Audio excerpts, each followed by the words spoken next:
time to transplant this sunflower right here. Creative Redundancy, the one known as CR.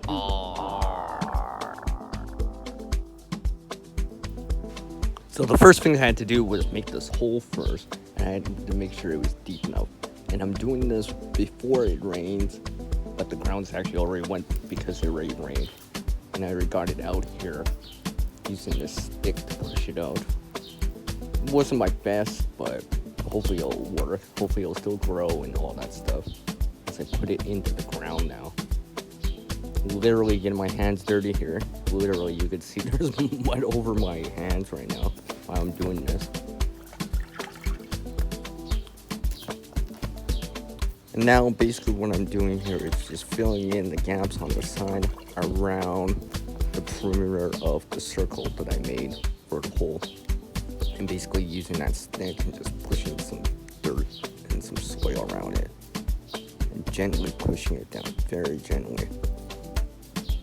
As you can see right there, there's I got some soil on the leaves, so I'm gonna rinse that off. You can see all that dirt on my hands while I'm doing this. Grabbing some water on the side that I have in a bucket, just kind of rinsing that off. Getting that nice and cleaned off.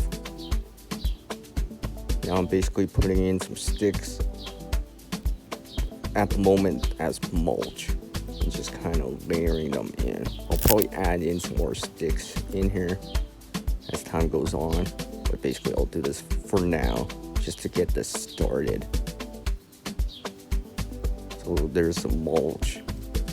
So when it gets sunny again, or it'll slowly reduce the evaporation loss off the surface of the soil. And that way it has a little bit more protection. Grow, grow, grow, little sunflower. You can do it too. And by that, it's done. And I don't even have to water it because it's gonna be raining and the ground's still wet.